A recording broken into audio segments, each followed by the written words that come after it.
My sister abandoned her 4-year-old son with me for a few hours, then texted from Vegas that she's never coming back. 6 months later, she had another baby that was immediately taken by CPS. I, 25F, still can't believe what happened over the past 2 weeks. Last Tuesday, my phone buzzed with a text from my older sister Rachel, 33F. She asked if I could watch my nephew Brian, 4M, for a few hours while she went to a job interview. I hesitated at first because Rachel and I had a major falling out about 5 months ago when she accused my husband Mike, 27M, of stealing money from her purse during a family dinner, something he absolutely did not do. Despite our strained relationship, I maintained contact with Brian because he's innocent in all this family drama. I agreed to watch him for the evening. When Rachel dropped Brian off, she seemed rushed. She handed me a small backpack with some of Brian's things and hurried out the door. Brian was excited to see me and Mike, showing us his new toy car and telling us about preschool. We had pizza for dinner and played board games. As the evening wore on, I expected Rachel to text about picking him up. Around 8 p.m., my phone buzzed. Rachel, interview went longer than expected and I have a second round tomorrow morning.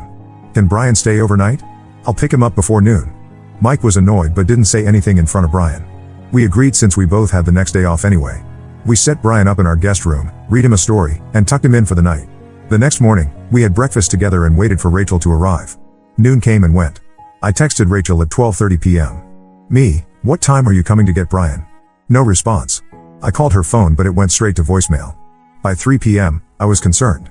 Me, Rachel, please call me back. Brian is asking about you. Still nothing. Mike and I tried not to show our worry in front of Brian. We took him to the park to distract him and ourselves. When we got home around 5 p.m., I tried calling Rachel again. Nothing. This pattern continued into the evening. Brian asked about his mom at bedtime, and I told him she would come tomorrow.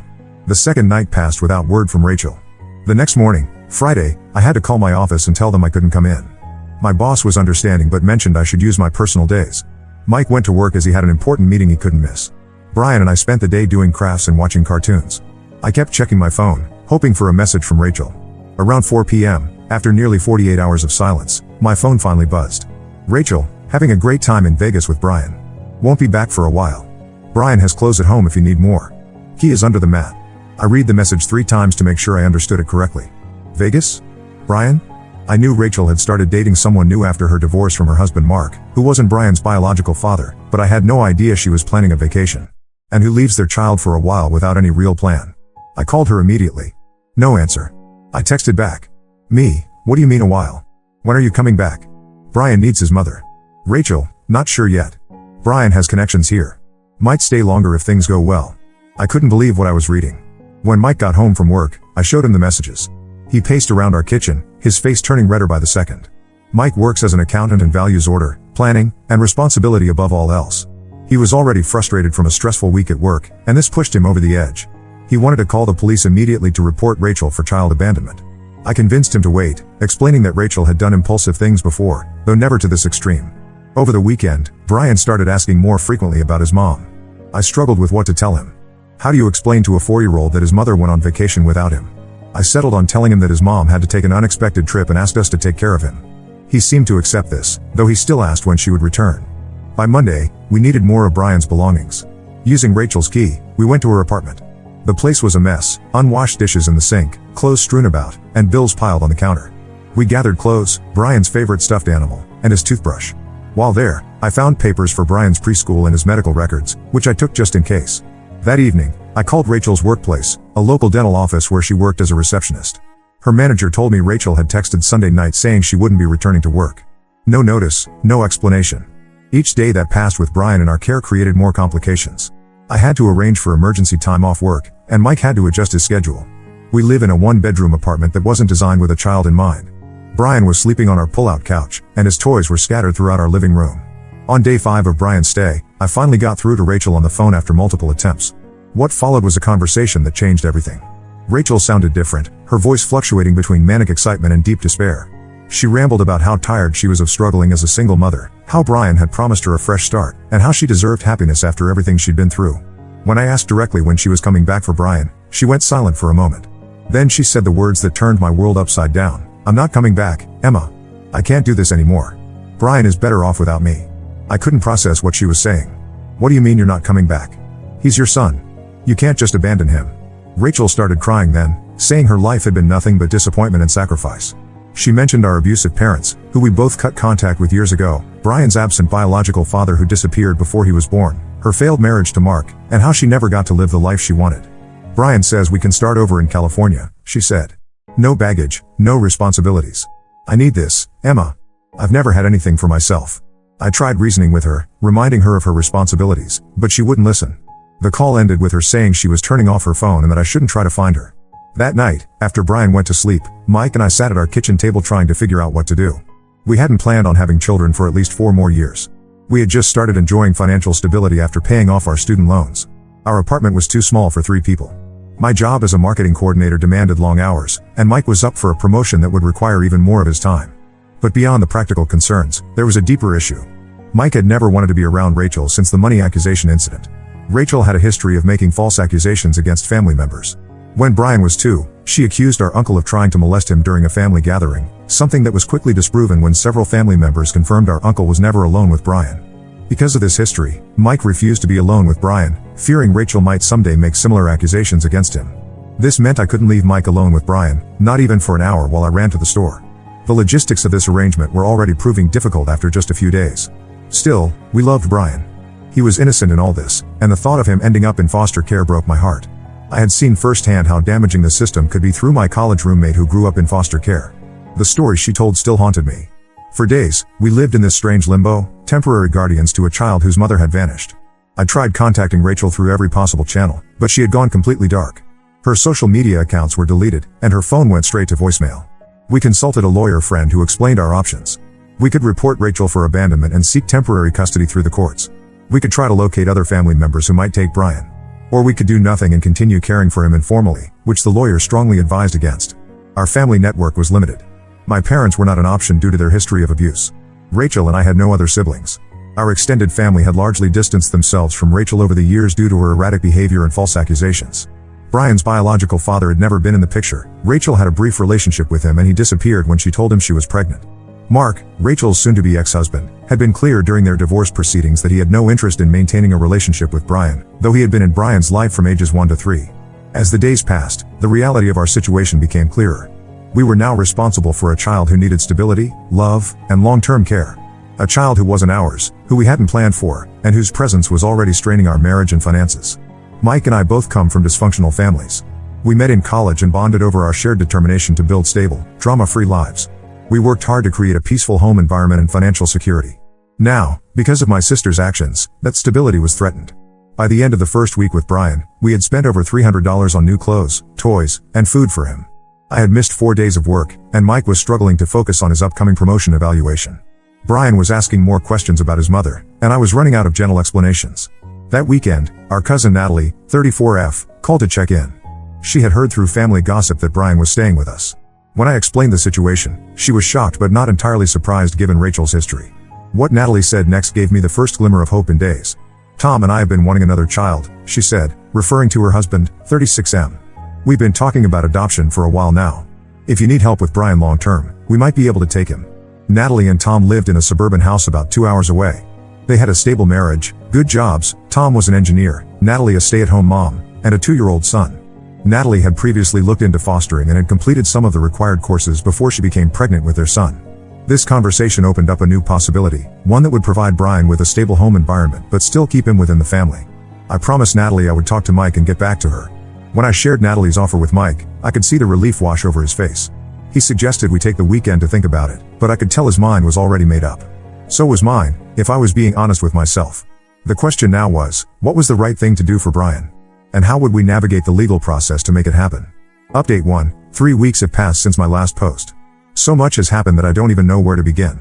After our conversation with Natalie and Tom about potentially taking Brian, Mike and I spent the whole weekend discussing our options.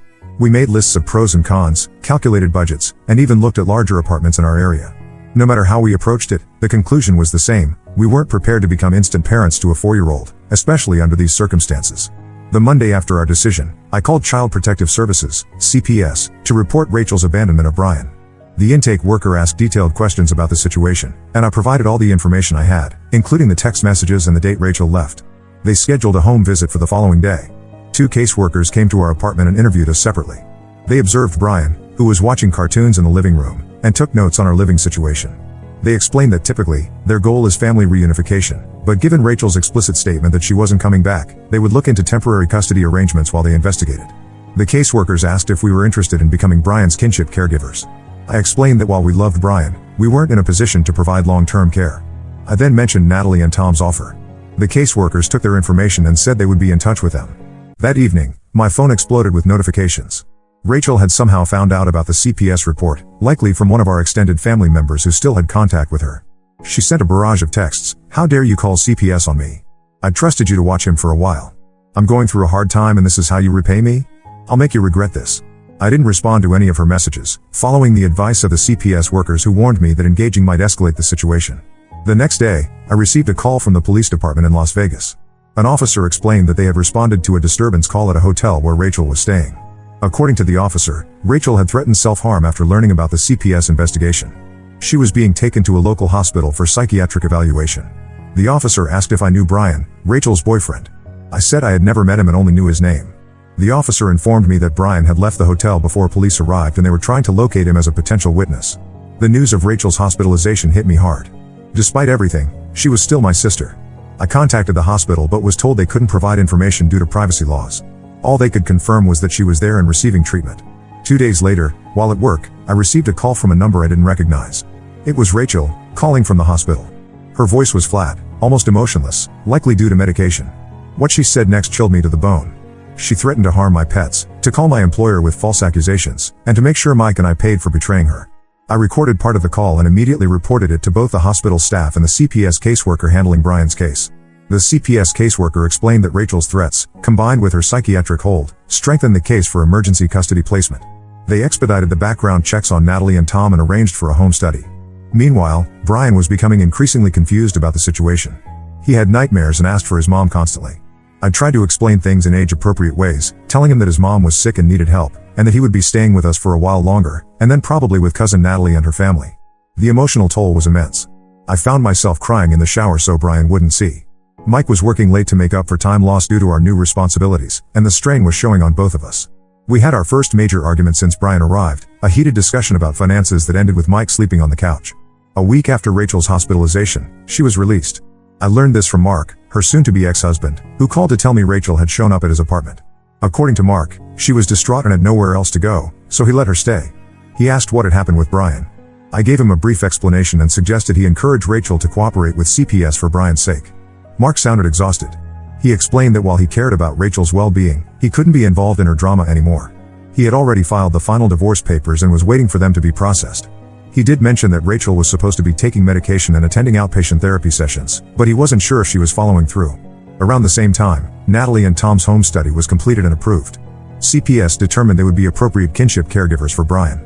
They scheduled a transition meeting where all parties, Mike and I, Natalie and Tom, the CPS workers, and Brian, would meet to discuss the next steps.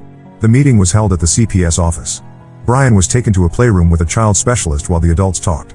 The plan was for Brian to spend an overnight visit with Natalie and Tom that weekend, followed by a full week visit, and then permanent placement if all went well. I felt a complex mix of emotions during that meeting.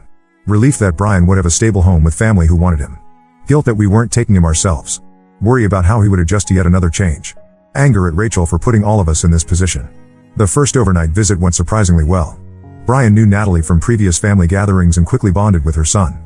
When we picked him up the next day, he was excited to tell us about the playground in their backyard and the pancakes Tom had made for breakfast. As we were preparing for the week-long visit, CPS called with troubling news. Rachel had found out about the placement plan with Natalie and Tom and had shown up at their house, demanding to see Brian. Thankfully, Brian wasn't there at the time. Tom had asked her to leave, and when she refused, he called the police. By the time officers arrived, Rachel had left.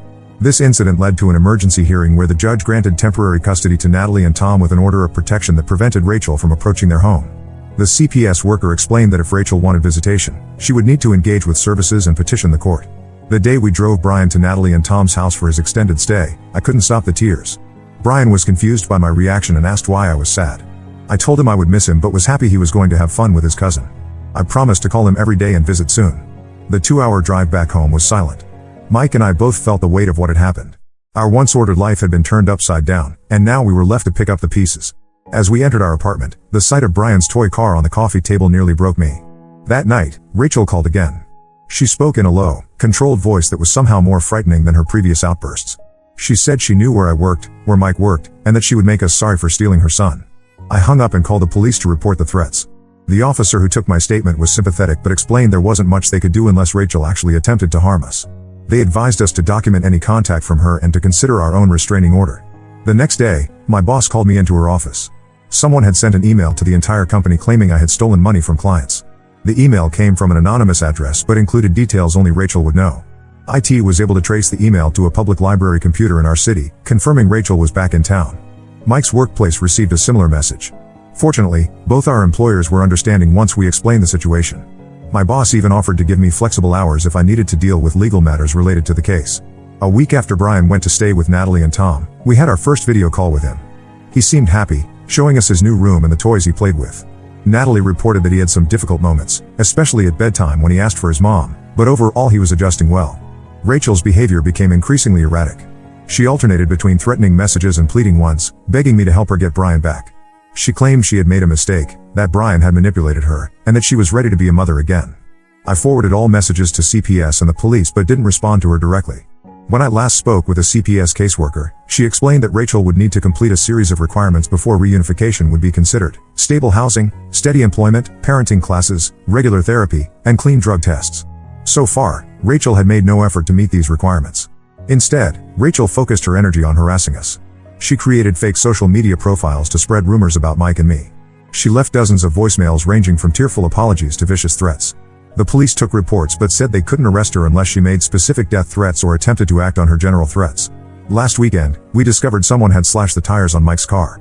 We couldn't prove it was Rachel, but the timing, right after we blocked her newest phone number, was suspicious. We installed security cameras around our apartment and began documenting every unusual incident. Throughout all this chaos, Mike and I tried to maintain some semblance of normalcy. We went back to work, continued our weekly dinner dates, and even attended a concert we had tickets for months ago. But the shadow of recent events hung over everything. Yesterday marked 3 weeks since Rachel first left Brian with us. 3 weeks that changed the course of multiple lives. 3 weeks that tested our marriage, our principles, and our limits. I still don't know if we made the right decisions, but I believe Brian is in a good place now. And that has to be enough. Update 2. It's been 2 months since Brian went to live with Natalie and Tom, and much has changed in everyone's lives. Brian has settled into a routine with Natalie and Tom. He started attending a preschool near their home and has made friends with neighbors' children. According to Natalie, he still asks about his mom occasionally, but less frequently than before. They've established a good system for handling these questions, acknowledging his feelings while keeping explanations age-appropriate. Mike and I have visited Brian 3 times. Each visit gets easier as he becomes more comfortable in his new home. During our last visit, he proudly showed us his new bedroom, completely decorated with dinosaur-themed items. He seems happy, which brings us immense relief. The legal situation has progressed as well. The court granted Natalie and Tom temporary guardianship of Brian for 6 months, after which they can apply for permanent guardianship if circumstances haven't changed. Rachel was given the opportunity to contest this arrangement but failed to appear at the hearing. Speaking of Rachel, her behavior has been unpredictable. After her initial barrage of threats and harassment, she went quiet for about 3 weeks. Then she resurfaced with a seemingly different attitude. I received an email from her claiming she had gotten help and was working on meeting the requirements set by CPS. She asked to meet with me to discuss Brian's future. Against Mike's advice, I agreed to meet her in a public coffee shop. Rachel looked different when I saw her, thinner, with dark circles under her eyes. She was living with Mark again, though they were still proceeding with their divorce. According to her, Brian had taken most of her money and disappeared after she was hospitalized in Las Vegas. During our meeting, Rachel vacillated between accepting responsibility and blaming others for her situation. One moment she would admit she made a terrible mistake leaving Brian, the next she would blame me for overreacting by calling CPS. She insisted she was taking her medication and seeing a therapist twice a week, though I had no way to verify this. The most concerning part of our conversation came when she asked about Brian's current location. I had deliberately avoided telling her exactly where Natalie and Tom lived, giving only the general area. When I deflected her questions, her demeanor changed noticeably. Her eyes hardened and she muttered something about finding out herself. I reported this conversation to both the CPS caseworker and the police officer handling our harassment complaints. They advised continuing to limit information shared with Rachel and to maintain the safety measures we had implemented. A week after our coffee shop meeting, Natalie called in a panic. Someone had tried to pick Brian up from preschool claiming to be his mother. Thankfully, the school had strict protocols and knew about the custody situation. They refused to release Brian and called Natalie immediately. By the time Natalie arrived, the woman, presumably Rachel, had left. The school filed a police report and enhanced their security procedures. This incident led to another court hearing where the judge issued a stronger protective order prohibiting Rachel from coming within 500 feet of Brian, Natalie and Tom's home, or Brian's preschool. The judge also ordered a mental health evaluation for Rachel before any visitation would be considered. Rachel's response to these developments was to escalate her harassment of us. She created multiple fake email accounts to bypass our blocks. She spread rumors in our apartment complex that we were under investigation for child abuse. She even contacted some of my clients with false claims about my work ethics. Each incident was reported and documented, but individually they weren't enough for serious legal consequences. The stress began affecting Mike's health. He developed insomnia and started having panic attacks. His doctor prescribed anti-anxiety medication and suggested therapy. His performance at work suffered, and the promotion he had been working toward was given to someone else. Our marriage faced challenges too. We argued more frequently, usually about small things that wouldn't normally bother us. The arguments often circled back to the same question: had we done the right thing? Should we have tried harder to keep Brian with us? I found myself questioning our decision many times, especially after video calls with Brian when he seemed so happy and innocent. Mike remained confident we had made the right choice, particularly after Rachel's escalating behavior confirmed his fears about her instability. Last month brought another complication. Mark called to inform me that Rachel was pregnant. The father was Brian, the boyfriend from Las Vegas. Rachel had only discovered the pregnancy after returning home. Mark was telling me because he was concerned about Rachel's mental state and her ability to care for another child. This news hit me hard. Rachel was barely coping with her current situation, yet she was now facing another major life change. I wondered how this would affect her relationship with Brian and any potential reunification plans. When I shared this news with the CPS caseworker, she explained that this development would likely extend the timeline for any potential return of Brian to Rachel's care. The system would need to assess her ability to care for both Brian and a newborn before considering reunification. Meanwhile, Natalie and Tom started the process to become licensed foster parents, which would provide them with additional support services for Brian. They enrolled in required training classes and worked closely with their caseworker to ensure they met all requirements. Brian continued to thrive in their care. His preschool teacher reported that his behavior had improved significantly since his arrival. The nightmares that plagued him during his first weeks with them had become less frequent. He was building a strong bond with their son, who looked up to Brian as a big brother. 2 weeks ago, we received a certified letter from a lawyer representing Rachel. The letter claimed that we had manipulated the situation to steal Brian from her and threatened legal action if we didn't help her regain custody. We forwarded the letter to our own lawyer, who assured us that Rachel's claims had no legal merit given the documented abandonment. Despite the ongoing drama with Rachel, Mike and I have been working to rebuild our sense of normalcy. We started seeing a marriage counselor to help us process the events of the past months and strengthen our communication. We both agree that while the situation was incredibly difficult, facing it together ultimately brought us closer. We also decided to move forward with plans we had put on hold. We're saving for a house now, with the goal of purchasing something next year. The whole experience made us realize how unprepared we were for emergencies, and we want to create more stability in our lives. Last weekend, we attended a small birthday party for Brian at Natalie and Tom's house. Seeing him blow out the candles on his dinosaur cake, surrounded by his new friends and family, I felt a moment of peace. No matter how complicated and painful the journey had been, Brian was safe and loved. That knowledge helps me sleep at night. Update 3. 6 months have passed since my last update, and I'm writing this final post to close this chapter of our lives. Brian has now been living with Natalie and Tom for 8 months. Last month, they were granted permanent guardianship of Brian. Rachel had multiple opportunities to contest the arrangement but failed to follow through with the court's requirements. She missed several hearings and didn't complete any of the steps outlined in the reunification plan. The transition to permanent guardianship means Brian now has stability and legal protection. Natalie and Tom have authority to make all decisions regarding his education, healthcare, and daily life. The court did leave open the possibility of revisiting visitation for Rachel in the future, contingent on her demonstrating significant improvement in her mental health and lifestyle. Brian just turned 5 and started kindergarten. According to Natalie, he's thriving academically and socially. He still mentions his mom occasionally, but the questions have become less frequent. Natalie and Tom have worked with a child psychologist to develop age-appropriate explanations for Brian's situation, emphasizing that he is loved and that his mother's absence isn't his fault. Mike and I visit Brian about once a month. The 2-hour drive is worth it to maintain our relationship with him. We've established ourselves as the fun aunt and uncle who bring presents, take him to amusement parks, and video chat weekly to hear about his adventures. He seems comfortable with this arrangement and always greets us with enthusiasm. As for Rachel, her situation has continued to deteriorate. She gave birth to a daughter 3 months ago. CPS was notified of the birth due to Rachel's open case with Brian. The baby was temporarily placed in foster care when tests showed she was born with substances in her system. Mark called to tell me this news, as he was still in limited contact with Rachel. According to Mark, Rachel blamed everyone but herself for her circumstances. She refused to comply with drug testing or mental health treatment. The last Mark heard, she was living with a new boyfriend and had essentially abandoned efforts to regain custody of either child. This news was devastating but not surprising. Rachel's pattern of behavior has been consistent throughout her adult life, periods of stability followed by impulsive decisions and abandonment of responsibilities. The difference now is that 2 innocent children are directly affected by her choices. The harassment against Mike and me has finally stopped. 4 months ago, Rachel was arrested for violating the restraining order when she showed up at my workplace. She spent 2 weeks in jail and was ordered to undergo a psychiatric evaluation. Since her release, we haven't heard from her directly. Whether this is due to the legal consequences or simply her moving on to other concerns, we're grateful for the respite. Mike and I have made changes in our own lives as well. We moved to a new apartment in a secure building with better safety features. We changed our phone numbers and limited our social media presence. These steps were taken partly due to Rachel's past behavior, but also to create a fresh start for ourselves. The stress of the situation took a toll on our marriage, but we've worked through it together. The marriage counseling helped us develop better communication strategies and process the guilt and anxiety we both experienced. We recently celebrated our 2nd wedding anniversary with a weekend getaway, the first real vacation we've taken since before Brian came into our lives. We've also made progress on our financial goals. Mike found a new job with better pay and less stress. I received a promotion at work. We've saved enough for a down payment on a house and are actively looking in areas that would put us closer to Brian while still maintaining our careers. Throughout this ordeal, we've received mixed reactions from family and friends. Some understood our decision not to take permanent custody of Brian, while others judged us harshly. We've lost contact with a few family members who felt we should have stepped up regardless of our circumstances. These judgments were difficult to bear, especially when we were already questioning ourselves. What I've learned from this experience is that there are rarely perfect solutions to complex family problems. We made the best decision we could with the information and resources we had at the time. Brian is in a loving, stable home with Natalie and Tom. He has consistent routines, appropriate boundaries, and adults who are committed to his well-being. Sometimes I still wonder how things might have been different if we had made other choices. If we had been in a position to keep Brian ourselves. If Rachel had received help sooner. If our family history hadn't been so complicated.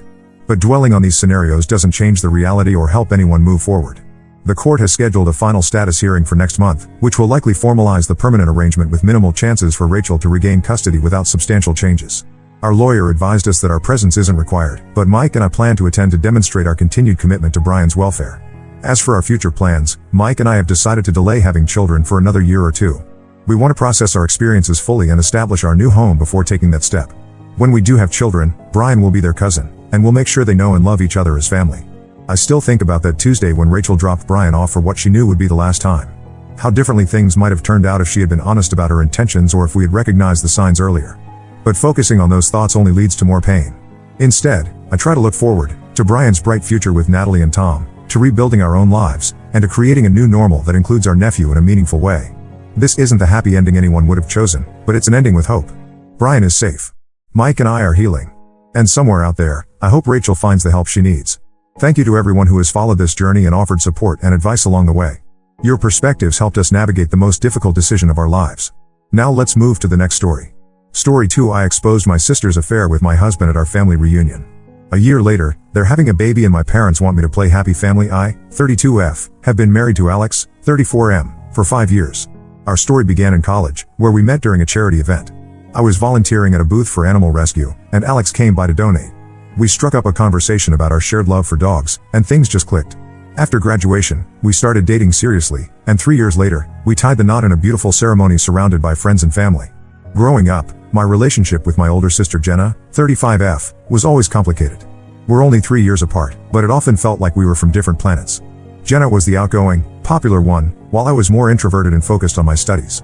Our parents, both hardworking middle-class folks, always tried to treat us equally, but Jenna seemed to resent me for some reason. I remember one incident when I was 14 and Jenna was 17. I had just won a regional science fair, and my parents took us out to celebrate. Throughout the dinner, Jenna kept making snide remarks about how being a nerd wouldn't get me anywhere in life. When my parents scolded her, she stormed out of the restaurant. It was supposed to be my special night, but it ended with everyone feeling miserable. This pattern continued throughout our teenage years and into adulthood. When I got into a prestigious university, Jenna suddenly decided she wanted to go to college too, even though she had always said higher education wasn't for her. She applied to the same school but didn't get in, which only seemed to fuel her resentment. When I introduced Alex to my family, Jenna's reaction was strange. She was overly friendly with him, almost flirtatious, which made me uncomfortable. But Alex assured me it was nothing, and I wanted to believe him. After all, despite our differences, Jenna was my sister. I never thought she would betray me in the worst possible way. Last year, I started noticing changes in Alex's behavior. He was always on his phone, working late, and being secretive. At first, I brushed it off. Alex had recently started a new job at a tech startup, and I thought he was just stressed and adjusting to the new workload. But as weeks turned into months, my suspicions grew. I hate to admit it, but I eventually broke down and snooped through his phone one night while he was asleep. What I found shattered my world. There were hundreds of messages between Alex and Jenna, dating back several months. They were clearly having an affair. The messages were explicit and left no room for doubt. I felt sick to my stomach. Not only was my husband cheating on me, but he was doing it with my own sister. I didn't confront them immediately. A part of me hoped it was all a misunderstanding, that there was some logical explanation. But deep down, I knew the truth. I decided to gather more evidence. I installed a hidden camera in our living room and bedroom. I know it's not legal, but I was desperate. Over the next few weeks, I caught them in the act multiple times when I was supposed to be at work. Each time I watched the footage, I felt a piece of my heart die.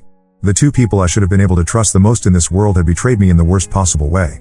I thought about the family dinners where Jenna would sit across from me, smiling and asking about my life, all while sleeping with my husband behind my back. I thought about the nights Alex would come home late, claiming he was working, when in reality he had been with my sister. I was devastated and angry. My first instinct was to confront them, to scream and shout and demand answers. But a part of me wanted revenge. I wanted them to feel the same pain and humiliation I was feeling. So, I waited until our annual family reunion, which was scheduled a month later. All our relatives would be there, including our parents, aunts, uncles, and cousins. The family reunion had always been a big deal in our family. It was a tradition started by our grandparents decades ago, a way to keep the family close despite distance and busy lives. This year, it was being held at my parents' house, the same house where Jenna and I had grown up. On the day of the reunion, I acted normal. I helped my mom set up the food, laughed at my dad's bad jokes, and even managed to make small talk with Jenna and Alex. My heart was pounding the entire time, knowing what was about to happen. When everyone had gathered in the living room after dinner, I asked for their attention. I said I had a special video to share of Alex and me. My Aunt Sandra, always the romantic, gushed about how sweet it was that we had made a couple's video. If only she knew. Instead of a sweet couple's video, I played the compilation of Alex and Jenna's encounters on the big screen TV. The room went silent. People gasped. My mom dropped the plate of cookies she was holding. My dad's face turned a shade of red I'd never seen before. Alex and Jenna tried to run, but my cousins, reacting on instinct, blocked the exit.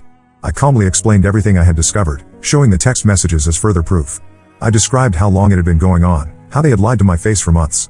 The aftermath was chaotic. My parents were in tears. Some relatives were yelling at Alex and Jenna, while others were trying to comfort me. My uncle Bob, who had always been protective of me, had to be held back from punching Alex. Alex begged for forgiveness, saying it was a mistake and that he loved me.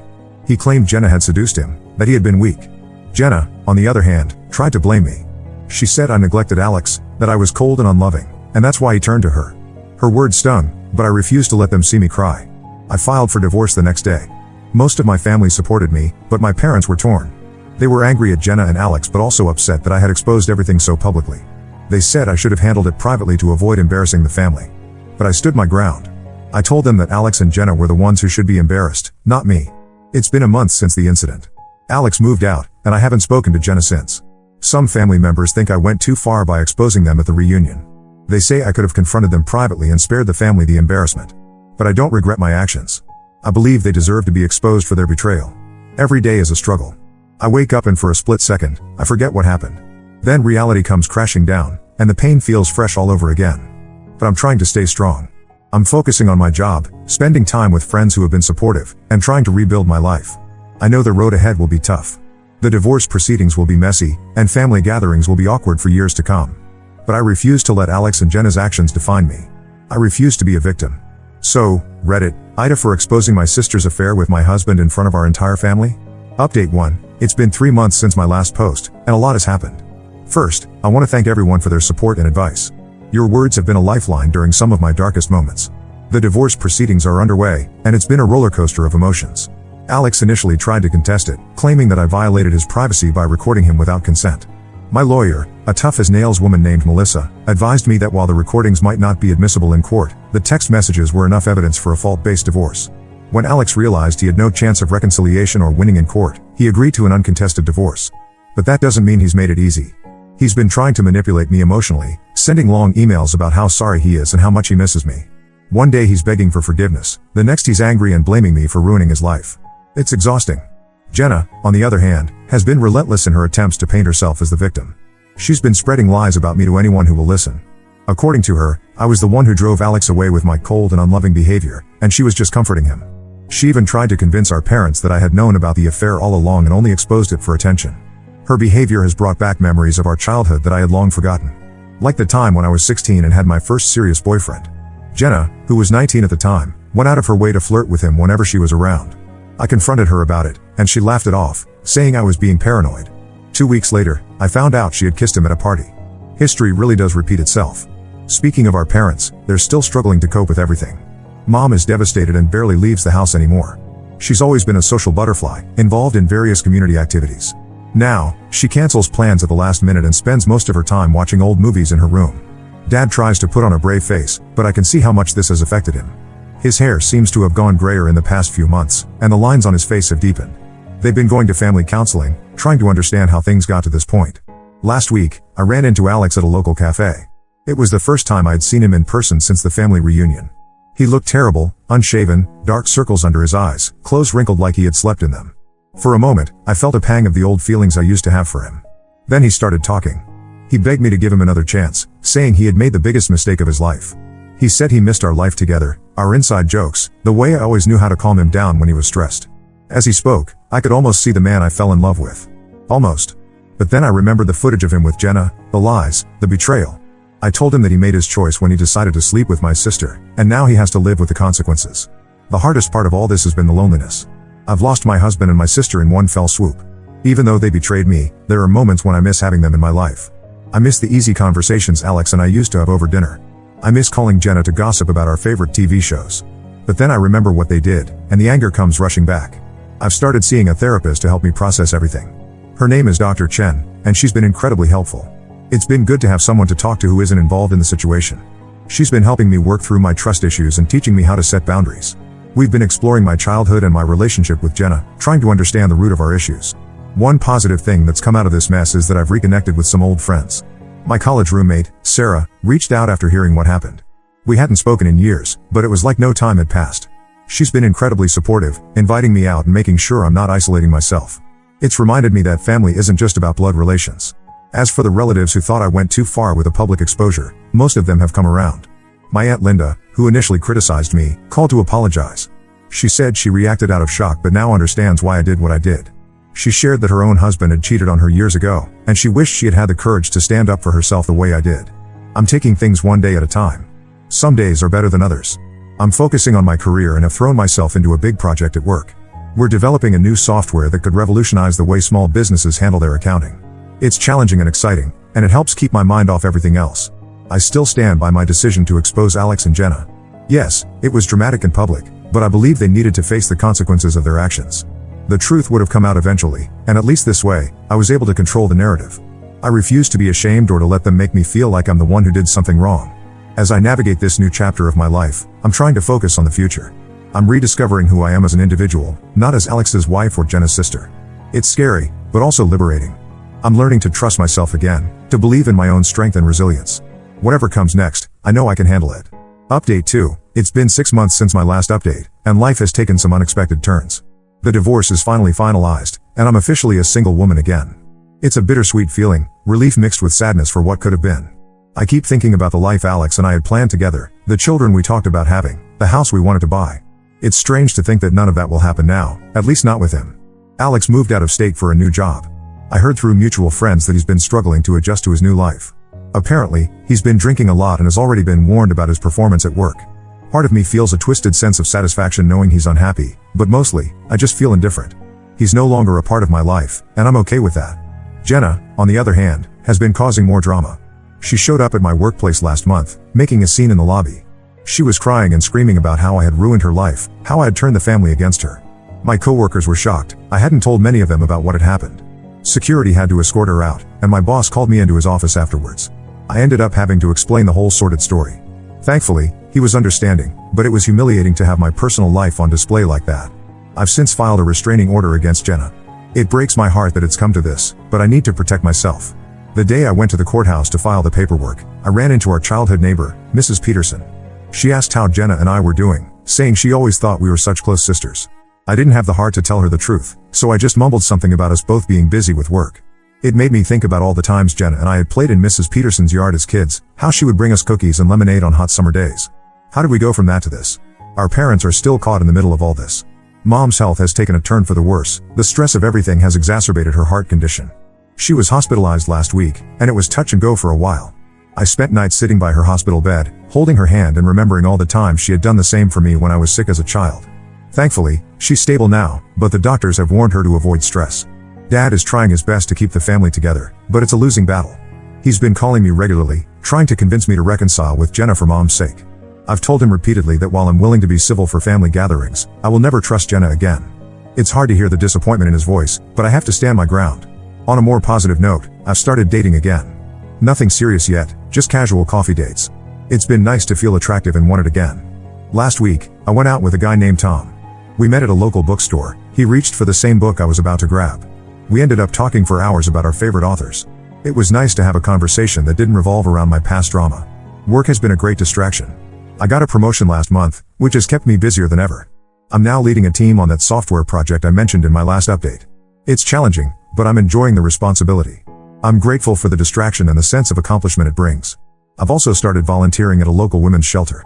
It started as a way to get out of the house and stop wallowing in my own problems, but it's become so much more than that. Helping other women who have been through difficult situations has been incredibly rewarding and has given me a new perspective on my own problems. Last week, I helped a woman about my age move into her own apartment after leaving an abusive relationship. Seeing her smile as she looked around her new place, knowing she was safe, was one of the best feelings I've had in a long time. As for the family reunion incident, it's become something of a cautionary tale in our extended family. I overheard my cousin telling her teenage daughter to be careful who you trust, or you might end up like Alex and Jenna. It's not the legacy I would have chosen, but if it prevents someone else from going through what I did, then maybe some good came out of this mess after all. Update 3, it's been a year since my original post, and it feels like a lifetime ago. So much has changed, and yet some things remain frustratingly the same. The biggest news is that I'm moving. I got a fantastic job offer in another state, and after much consideration, I decided to take it. It's a chance for a fresh start, away from all the painful memories and family drama. The company I'll be working for is developing cutting-edge AI technology, and they want me to lead their software development team. It's an incredible opportunity, both professionally and personally. Packing up my life here has been an emotional process. Every object seems to hold a memory, good or bad. I found an old photo album from my wedding tucked away in a closet. Seeing those happy faces, completely unaware of what the future held, brought tears to my eyes. I ended up donating most of the wedding gifts and mementos. It felt cathartic, like I was finally letting go of that chapter of my life. Speaking of letting go, there's been some major family drama recently.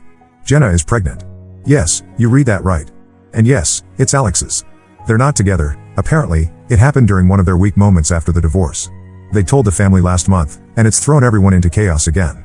I found out through a tearful phone call from my mom. She was barely coherent, alternating between excitement about becoming a grandmother and despair over the circumstances.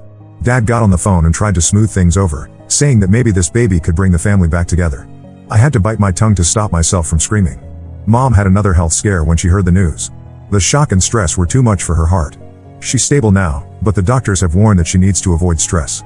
It's ironic, the very thing that's causing her stress is the thing she's most excited about. As for me, I'm still processing this new development. Part of me is angry that they're bringing a child into this mess. Another part feels sorry for the baby, who didn't ask to be born into such a complicated situation. Mostly, I just feel tired of it all. I've decided that for my own mental health, I need to distance myself from this situation. I've told my parents that while I love them, I won't be involved in anything to do with Jenna or Alex's child.